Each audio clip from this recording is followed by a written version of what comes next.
ओम नमः शिवाय। नमस्कार दर्शक बंधु। जदि आपणक राशि मीन तेबे एही वीडियोटी आपणक जीवनर सबुठारु गुरुत्वपूर्ण मोड़ साब्यस्त हेबाकु जाउछि। आपण दीर्घ दिन धरी जो कष्ट, निराशा, मानसिक चाप, आर्थिक अनटन एवं भाग्यर प्रतिकूलता सहित लड़ी आसुथिले से समस्त दुखर अंत घटिबार महासमय आसी पहुँची। ଏହି ପବିତ୍ର ଶ୍ରାବଣ ମାସରେ ଦେବାଦିଦେବ ମହାଦେବ ଶିବଶଙ୍କରଙ୍କର ଦିବ୍ୟ କୃପା ଦୃଷ୍ଟି ସିଧାସଳଖ ମୀନ ରାଶିର ଜାତକଙ୍କ ଉପରେ ପଡ଼ିବାକୁ ଯାଉଛି। ଜ୍ୟୋତିଷ ଶାସ୍ତ୍ର ଏବଂ ଶିବପୁରାଣ ଅନୁଯାୟୀ ଏହି ଶ୍ରାବଣ ମାସରେ ମୀନ ରାଶିର ବ୍ୟକ୍ତିବିଶେଷଙ୍କ ଜୀବନରେ ଏମିତି କିଛି ଅଲୌକିକ ଓ ଅଦ୍ଭୁତ ଚମତ୍କାର ଘଟିବାକୁ ଯାଉଛି ଯାହା ଆପଣଙ୍କର ଭାଗ୍ୟର ବନ୍ଦ କବାଟକୁ ଚିରଦିନ ପାଇଁ ଖୋଲିଦେବ। ତେବେ କାହିଁକି ଏହି ଶ୍ରାବଣ ମାସରେ ମହାଦେବ କେବଳ ମୀନ ରାଶି ଉପରେ ଏତେ ପ୍ରସନ୍ନ? କେଉଁ କ୍ଷେତ୍ରରେ ହେବ ଧନର ବର୍ଷା ଏବଂ କେଉଁ ଦିଗରୁ ମିଳିବ ଆଶ୍ଚର୍ଯ୍ୟଜନକ ସଫଳତା? ଏବଂ ସବୁଠାରୁ ବଡ଼ କଥା, ଏହି ମାସରେ କେଉଁ ଗୋଟିଏ ଭୁଲ ଆପଣଙ୍କୁ ଭିକାରୀ ମଧ୍ୟ କରିପାରେ, ଆଉ କେଉଁ ଏକ ଛୋଟ ଉପାୟ ଆପଣଙ୍କୁ ଭାଗ୍ୟବାନ କରିପାରେ? ଏହି ସମସ୍ତ ରହସ୍ୟ ଆଜିର ଏହି ବିଶେଷ ଭିଡ଼ିଓରେ ଆମେ ଖୋଲିବାକୁ ଯାଉଛୁ। ଭିଡ଼ିଓଟିକୁ ଆଦମ ସ୍କିପ୍ ନ କରି ଆରମ୍ଭରୁ ଶେଷ ପର୍ଯ୍ୟନ୍ତ ନିଷ୍ଠାର ସହ ଦେଖନ୍ତୁ। ଆଗକୁ ବଢ଼ିବା ପୂର୍ବରୁ କମେଣ୍ଟ ବକ୍ସରେ ପୂର୍ଣ୍ଣ ଭକ୍ତିର ସହିତ ଲେଖନ୍ତୁ ହର ହର ମହାଦେବ କିମ୍ବା ଓମ୍ ନମଃ ଶିବାୟ। ଭଗବାନ ଆପଣଙ୍କର ସମସ୍ତ ମନସ୍କାମନା ପୂର୍ଣ୍ଣ କରିବେ। ଦର୍ଶକ ବନ୍ଧୁ, ପ୍ରଥମେ ବୁଝିବାକୁ ହେବ ଯେ ମୀନ ରାଶି ସହିତ ଭଗବାନ ଶିବଙ୍କର କି ସମ୍ପର୍କ ରହିଛି ଏବଂ ଏହି ଶ୍ରାବଣ ମାସରେ ମହାଦେବଙ୍କ ବିଶେଷ କୃପା କାହିଁକି ମିଳିଥାଏ। ଜ୍ୟୋତିଷ ଶାସ୍ତ୍ରରେ ମୀନ ରାଶି ହେଉଛି ରାଶିଚକ୍ରର ଅନ୍ତିମ ରାଶି ଏବଂ ଏହା ଏକ ପୂର୍ଣ୍ଣ ଜଳତତ୍ତ୍ୱ ପ୍ରଧାନ ରାଶି।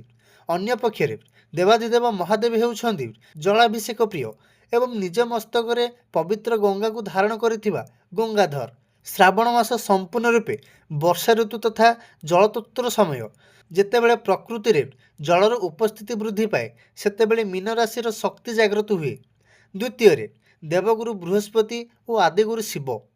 ମୀନ ରାଶିର ଅଧିପତି ଗ୍ରହ ହେଉଛନ୍ତି ଦେବଗୁରୁ ବୃହସ୍ପତି।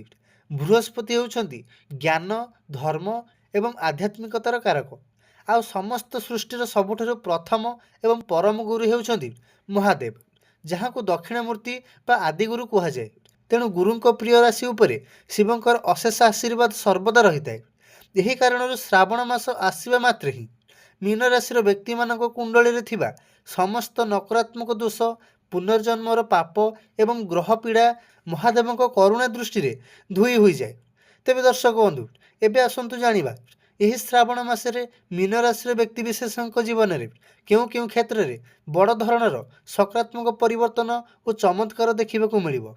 ପ୍ରଥମେ କର୍ମକ୍ଷେତ୍ର ଓ ଚାକିରି।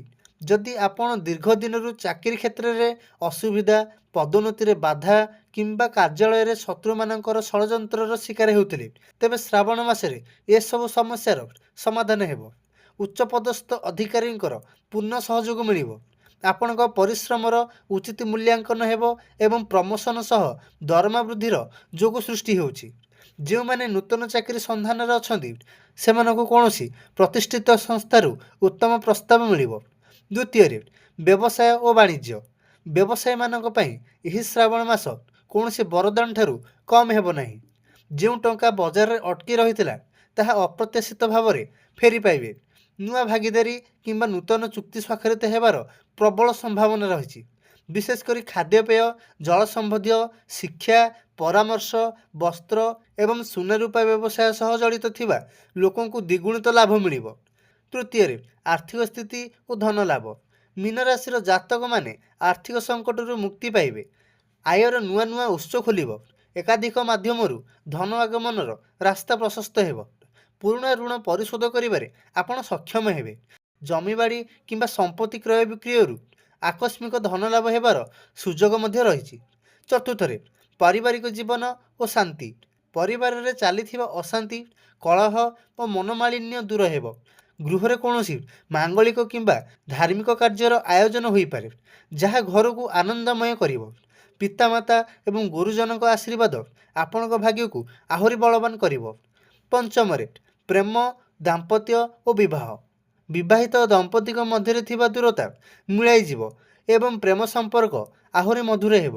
ଯେଉଁ ଯୁବକ ଯୁବତୀମାନଙ୍କର ବିବାହରେ ବାରମ୍ବାର ବାଧା ସୃଷ୍ଟି ହେଉଥିଲା, ଭଗବାନ ଶିବଙ୍କ କୃପାରୁ ସେମାନଙ୍କର ଉତ୍ତମ ସ୍ଥାନରେ ସମ୍ବନ୍ଧ ସ୍ଥିର ହେବ। ପ୍ରେମ ସମ୍ପର୍କରେ ଥିବା ବ୍ୟକ୍ତିମାନେ ପରସ୍ପରର ବିଶ୍ୱାସ ଜିତିବାରେ ସଫଳ ହେବେ।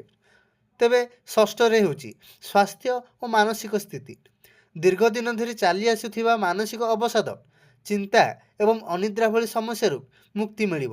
ଶାରୀରିକ ଶକ୍ତି ଏବଂ ସକାରାତ୍ମକ ଊର୍ଜା ବୃଦ୍ଧି ପାଇବ। ପୁରୁଣା କୌଣସି ରୋଗରୁ ଉପଶମ ମିଳିବ। ସପ୍ତମରେ ଛାତ୍ରଛାତ୍ରୀ ଓ ପ୍ରତିଯୋଗୀ ପରୀକ୍ଷାର୍ଥୀ। ପାଠପଢ଼ାରେ ଏକାଗ୍ରତା ବୃଦ୍ଧି ପାଇବ। ଉଚ୍ଚଶିକ୍ଷା ପାଇଁ ଚେଷ୍ଟା କରୁଥିବା ଛାତ୍ରଛାତ୍ରୀଙ୍କୁ ଉତ୍ତମ ସୁଯୋଗ ମିଳିବ। ପ୍ରତିଯୋଗିତାମୂଳକ ପରୀକ୍ଷାରେ ଆଶାନୁରୂପ ସଫଳତା ପ୍ରାପ୍ତି ହେବ।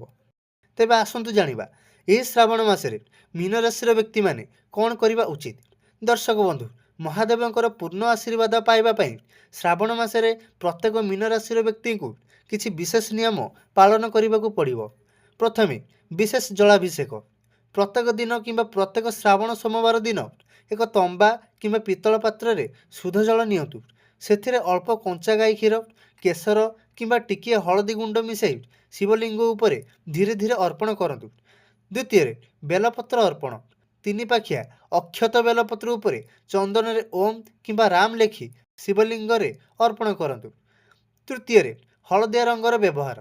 ମୀନ ରାଶିର ସ୍ୱାମୀ ଗୁରୁ ହୋଇଥିବାରୁ ଏହି ମାସରେ ମହାଦେବଙ୍କୁ ହଳଦିଆ କନେର ଫୁଲ, ହଳଦିଆ ଚନ୍ଦନ ଏବଂ ହଳଦିଆ ମିଠା ଭୋଗ ଲଗାନ୍ତୁ। ଚତୁର୍ଥରେ ମନ୍ତ୍ର ଜପିବା।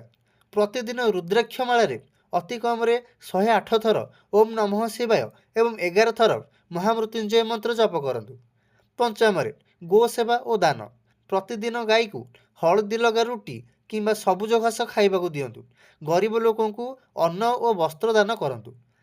ତେବେ ଦର୍ଶକ ବନ୍ଧୁ, ଆସନ୍ତୁ ଜାଣିବା ସେହି ଗୁରୁତ୍ୱପୂର୍ଣ୍ଣ କଥାକୁ। ଶ୍ରାବଣ ମାସରେ କ'ଣ ଆଦମ କରିବା ଅନୁଚିତ। ଶ୍ରାବଣ ମାସ ଯେତିକି ପବିତ୍ର, ଏହାର ନିୟମ ସେତିକି କଠୋର। ଯଦି ଆପଣ ଅଜାଣତରେ ମଧ୍ୟ କିଛି ଭୁଲ କରନ୍ତି, ତେବେ ମହାଦେବଙ୍କ କ୍ରୋଧର ସାମ୍ନା କରିବାକୁ ପଡ଼ିପାରେ। ତେବେ କ'ଣ କରିବା ଅନୁଚିତ, କାହିଁକି ବାରଣ କରାଯାଇଛି? ପ୍ରଥମେ ଆମିଷ ଓ ତାମସିକ ଭୋଜନ। ଶ୍ରାବଣ ମାସରେ ମାଂସ, ମାଛ, ଅଣ୍ଡା ସେବନ କଲେ ଶରୀରର ସାତ୍ତ୍ୱିକ ଊର୍ଜା ନଷ୍ଟ ହୁଏ। କ୍ରୋଧ ଓ କଟୁ ବଚନ କହିଲେ, କାହା ସହିତ ଝଗଡ଼ା କରିବା କିମ୍ବା କାହାକୁ ଅପମାନିତ କରିବା ଦ୍ୱାରା ପୂଜାର ଫଳ ମିଳେ ନାହିଁ। ଦ୍ୱିତୀୟରେ ଗୁରୁଜନଙ୍କ ଅବମାନନା। ପିତାମାତା, ଗୁରୁ ଏବଂ ସନ୍ନ୍ୟାସୀଙ୍କ ପ୍ରତି ଅସମ୍ମାନ ପ୍ରଦର୍ଶନ କଲେ ବୃହସ୍ପତି ଓ ଶିବ କୁପିତ ହୁଅନ୍ତି। ତୃତୀୟରେ ଶିବଲିଙ୍ଗରେ ନିଷେଧ ଦ୍ରବ୍ୟ। ଶିବଲିଙ୍ଗ ଉପରେ କେବେ ହେଲେ ତୁଳସୀ ପତ୍ର, ହଳଦୀ, ଯାହା କେବଳ ଜଳରେ ମିଶାଇବା ଭିନ୍ନ ସିଧା ଲେପନ ବର୍ଜିତ।